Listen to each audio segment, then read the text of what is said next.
3.1절 100주년을 보내면서 한국교회의 역사에 대해서 새롭게 알았다 이렇게 말씀하시는 분들이 많았는데요. 매주 화요일 국내 곳곳에서 만날 수 있는 믿음의 성지를 안내해드립니다. 네, 총신대학교 라은성 교수님 스튜디오에 모셨습니다. 교수님 어서 오십시오. 안녕하세요. 예, 고맙습니다.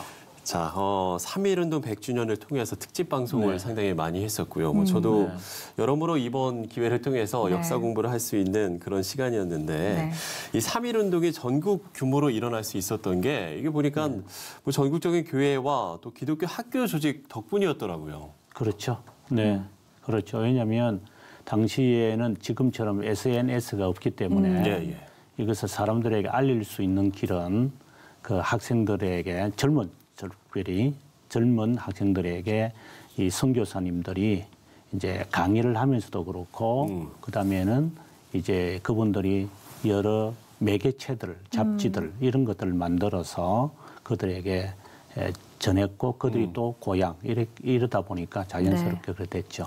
네. 사실 유명한 곳들도 있지만 국내 곳곳에 좀 잘 알려져 있지 않은 성지들도 굉장히 많죠. 헤아릴 수 없을 거예요. 네. 헤아릴 수 없죠. 네, 그 헤아릴 수 없이 많은 국내 성지들을 좀 이 시간을 통해서 좀 함께 소개하면서 은혜를 나누는 시간이 됐으면 좋겠는데요. 좋습니다. 오늘 어디를 좀 소개해 주실 건가요? 오늘 우리가 가볼 곳은 우리가 서울에 일단 있으니까 서울부터 시작을 해서 하나씩 이제. 그럼 이제 오늘은 서울로 떠나는군요. 네. 특별히 여러분들이 뭐 저도 그랬습니다만은 덕수궁, 돌담길을 돌면서 보면 옛 건물들이 꽤 있는데 우리 교회와 관련된 그것을 아마 살피는 것으로 아마 시작했으면 어떨까 생각입니다. 교회와 관련된 우리가 이제 교회 관련된 것들을 이제 하나하나씩 살펴볼 텐데 그러면 저는 또 궁금한 게 그럼 서울의 첫 교회는 어디에 세워졌는가? 사실 이 부분이 좀 상당히 궁금하거든요. 주로 선교사님들이 이제 세운 교회인데 그 정동에 가면 정동이 조금 이렇게 언덕이에요. 그렇죠. 지금은 높은 건물들이 있으니까 뭐 언덕인지 뭔지 모르고 조금 이렇게 오르막길이잖아요. 이제 그러다 보니까 그 언덕 위에 이제 정동 제1교회 감리교 아펜젤라 목사님이 1895년에 이제 그 교회를 이제 시작하신 것이 서울에서는 아마 시작이다 이렇게 보곤 하고 또 어떤 분들이 이제 성동교회라고도 이야기도 하지만 일단은 제가 볼 때는 정동 제1교회 감리교 아펜젤라 목사님이 세운 교회다 이렇게 생각합니다. 그리고 그 교회와 비슷하게 이제 성동교회가 만들어지다 보니까 아재 성동교회가 세문안교회가 그 광화문 여기에 있는 그러다 보니까 서로가 우리가 먼저다 먼저다 하는데 그래도 제가 볼 때는 아펜젤라 선교사님이 세운 그 교회가 그래도 가장 먼저 되지 않았나 생각합니다. 이렇게 정동 교회 또 세문안 교회까지 이야기를 해주셨는데 정동교회가 감리교 쪽이었다면 이 세문안 교회는 이게 이제 장로교 소속 선교사님들이 세우신 거죠. 아까 말씀드린 대로 정동 제1교회는 감리교 아펜젤라 목사님이고 같은 시기에 한국에 오셔서 선교 활동하셨던 언더우드 목사님이 세문안 교회를 세우셨죠.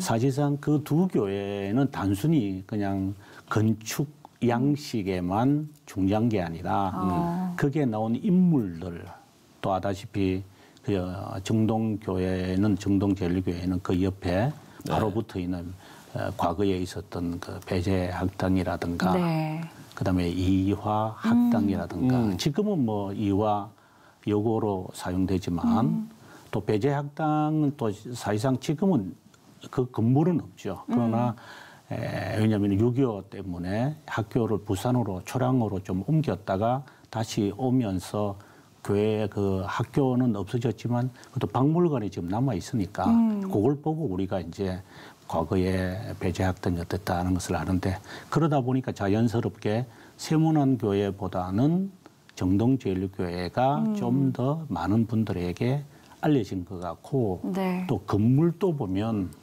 저는 정동제일교회를 보면 건물이 너무 멋있어요. 로마네스코 그 스타일로 아치형 창문으로 되어 있고 그 모습이 19세기 말에 건축 양식을 고스란히 담고 있기 때문에 네네. 서울시에서 그걸 등록 건물로 인정하지 않았나 하는 생각입니다. 네, 정동제일교회 이야기도 해주셨는데 사실 저희가 좀 세문안교회 관련된 좀 질문을 드리면 독특한 점이 조금 어떤 서상륜 같은 매서인을 통해서 복음을 접하게 되었고 그러면서 폭발적인 부흥을 이루었다고 들었어요. 그렇죠. 네. 그 세문안교회도 많은 인물들을 배출을 이제 했고 은도돈 목사님이 그 서상용 장로님이라나 그분은 이제 실제로는 1907년에 우리 최초의 지도자로서 이제 인정을 받는 그런 분들이 이제 서울로 오셔가지고 은도우돈 목사님과 함께 이제 기도하는 가운데서 그 교회를 세웠기 때문에 어떻게 보면은 정동제일교회는 선교사님이 세웠다 이런 것이 강하다면 세문안교회는 한국 분들과 함께 세워졌다 이런 면이 좀 특징이 좀 다르죠. 네. 아무래도 이제 좀 폭발적인 부흥이 일어났다고 하면 예배당 안에 수용할 수 없는 교인들도 있었을 텐데, 뭐 오늘로 말하자면 지교회 같은 것이 당시에 좀 생겨났을까요? 그렇죠. 그게 바로 이제 거기서 우리가 안국동으로 옮기면 이제 성동교회라는 게 세워져요. 네. 그 성동교회가 또 옛 건물을 그대로 보존하고 있는데 한번 가보시면 그 안국동 갈 겸해서 그 맛있는 호떡도 이렇게 그거 가끔씩 그걸 가는 길에 물고 그 교회를 들어가곤 합니다만은 그 교회 가면 본래 그 교회가 백정교회라고 그러죠. 백정교회요? 백정. 과거에 이제 소 잡고 돼지 잡는 이런 분들이 아주 천한 본래 그 지역에 그런 분들이 살고 있었어요. 이제 그러다 보니까 그 가운데도 박정환이라는 분이 개종을 하게 되어집니다. 원래 그 교회를 세운 분이 사무엘 무어라는 목사님이신데 그분이 이제 병문안을 갔다가 그분을 낫게 해요. 죽을 병이 걸렸는데 그때 죽을 병이라는 것은 풍토병이에요. 우리처럼 이렇게 심각한 병이 아니라 그냥 한번 걸리면은 아다시피 그 항생제가 없다 보니까 걸리면 그냥 죽죠. 그래서 선교사님들이 많이 죽어요. 저희 나라에 와서도 3분의 1 가량은 풍토병으로 돌아가시고 이러는데 그 가운데 그분이 낫고 나니까 이분이 이제 교회로 이제 오게 될 수밖에 없죠. 근데 백정이 들어오니까 양반들이 다 도망가 버렸죠. 지금 소공동에 있는 지금은 없어졌습니다만은 그 소공동 지역에 교회를 하나 만드는 거예요. 양반들의 교회죠. 근데 이쪽 교회는 성동교회는 백정들 분들이 중심으로 되는데 교회가 막 성장하는 거예요. 그러다가 이제 두 교회가 합쳐져요. 그래서 지금의 성동교회다 이렇게 되어졌죠. 연동교회도 그 주변에 있지 않아요? 예, 그렇죠. 거기서 종로 5가 쪽으로 가게 되어지면은 연동교회가 있는데 그것은 또 재밌는 이야기죠. 연동교회는 사실상 우리나라의 남전도회, 여전도회가 처음 시작되어진 교회다라고 생각을 합니다. 그래서 그 남전도회가 굉장한 그 어떻게 보면 힘이 있죠. 리더십이 있죠. 그래서 지금도 많은 정치인들이 거기서 배출되곤 하지만 아무튼 그 성동교회와 연동교회는 장로교회의 지교회, 그러니까 세문안교회의 그 후발로 나온 교회로서 장로교회에서는 아주 인정을 받는 교회죠. 저는 지금 교수님의 좀 이야기를 듣고 있으면 이게 그 교회를 따라서 산책을 하는 느낌이 들어요. 그러니까 이제 정동제일교회에서 이제 덕수궁 돌담길을 따라서 광화문 쪽으로 나오면 세문안교회가 있고 거기서 또 안국으로 오면 승덕교회가 있고 중로 5가까지 나오면은 연두교회까지 있으니까 약간 산책을 하는 그런 느낌이 들어요. 본래 서울에 이제 학생들이나 사람들을 모시고 갈 때는 그 하나의 루트가 되죠. 어떻게 보면 이게 약간 성지순례 같은 이런 느낌이. 예, 그렇죠. 그 기분이죠.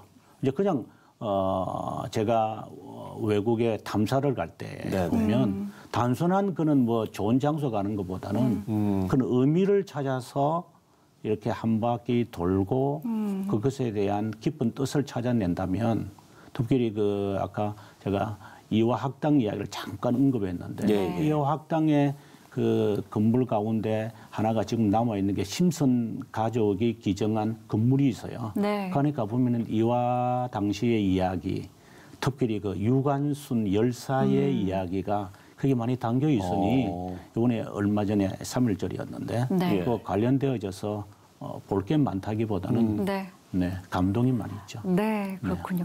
그런데 이렇게 서울의 첫 교회들이 뭐 네. 정동이나 광화문 이런 종로 인근에 자리를 잡게 된 이유가 있을까요? 아, 그 좋은 질문 그것도 하셨습니다. 궁금하네요. 네. 그렇죠. 본래 정동은 정릉동이었어요. 지금 정릉이라는 데가 따로 그건 있는 좀 걸로 알고 다른가요? 있는데. 예. 네. 정릉이라는 것은 네. 본래 그 이성계의 첫째 부인이 죽고 계비 신덕 여왕이 그 죽고 난 다음에 그 무덤을 지금의 정동에 만든 거예요. 예. 근데 그 다음에 이제 아다시피 왕자의 난이 일어나가지고 태종이 무슨 계비의 무덤이 이 사대문 안에 있느냐. 이래서 그것을 옮겨서 지금의 정릉으로 옮겨야죠. 그래서 그게 정릉이 돼버렸고 네. 본래는 이게 이제 정동이 아니라 정릉동이었는데 네. 이것을 지금은 이제 정동으로 그대로 예 물론 정릉은 없지만 예 그것을 그 어떤 분들은 그래요. 그러면 왜 정동에 그렇게 교회들이 이렇게 많이 모였는가 네. 그럴 수도 있거든요. 우리가 로마시를 가보면 그 로마의 언덕이 7개가 있거든요. 그래 언덕을 중심으로 로마의 큰 부족들이 이렇게 만들어졌는데 서울에도 아다시피 남산을 빼고 여기에 경복궁에서 바라볼 수 있는 조그마한 나지막한 것은 정동이었어요. 그러다 보니까 소통할 수도 있고 네네. 거기에 또 대안문이 있고 거기에 덕수궁이 있다 보니까 언제든지 어려움이 있으면은 외국 공사 거기에 지금은 미 대사관이 이쪽 광화문 쪽으로 옮겨졌지만 예, 원래는 그렇죠. 거기에 있던 거였거든요. 정동에. 그러니까 미 대사관도 있지 우리 아다시피 그 영국 대사관도 있잖아요. 그리고 프랑스 대사관도 있었어요. 지금은 이제 탑만 남아 있습니다만 러시아 대사관도 있고 이러다 보니까 거기가 마치 외국 사절이나 외국 선교사님들이 소통할 수 있는 그리고 많은 사람들이 사대문으로 들어왔다가 광화문까지는 그렇고 거기에서 머물면서 또 언덕에 있고 그래 당시에는 높다란 장소니까 많은 사람들이 바라볼 수가 있는 그래서 언덕 위의 교회라고 이야기가 할 정도로 그걸 바라보는 거죠. 예, 지금은 다 파묻혀서 그렇지만 그래서 정동 쪽에 교회들이 빨리 시작되어졌고 그다음에 조금 블럭을 좀 내려와서 세문안 또 블럭을 지나서 그다음에 성동 그다음에 연동이 이제 이렇게 이제 되는 거죠. 저희가 이렇게 한국교회 역사 속의 서울의 의미까지 좀 짚어봤는데 오늘 이 서울 첫교회 순례길에 저희가 좀 의미도 좀 짚어봐야 될 것 같아요. 그야말로 이 과거와 현재와 또 미래 우리가 역사는 이제 그 대화라고 하지 않습니까? 우리가 어떤 의미를 좀 찾아볼 수 있을까요? 지금 저희가 시작할 때 그냥 정동에서 감리교와 장로기만 살폈는데 우리가 이 담사를 하면서 좀 생각해야 될 부분은 그냥 두 교단이 뭐 크지만 구세군도 있을 것이고 그죠? 그렇죠. 구세군 덕수궁 바로 북쪽에 있거든요. 네. 오래된 교회죠. 그리고 좀 더 지나면 나중에 이제 1905년 정도 되면 이제 두 분의 선교사님, 한국 분이 이제 일본에 갔다가 돌아와서 중앙 성결교회라고 성결교회가 동대문. 동대문 바로 그 위에 동대문의 조금 북쪽 대학로 쪽에 가다 보면 중앙 성결교회라는 게 또 있고. 예. 그래서 우리가 교회를 우리가 순례하거나 참관할 때는 자기 교파에 속해 있는 교회라기보다는 여러 교회들에 있는 그 선교사님들의 활동 그리고 교회 또 건물들의 아름다움들이 있어요. 네.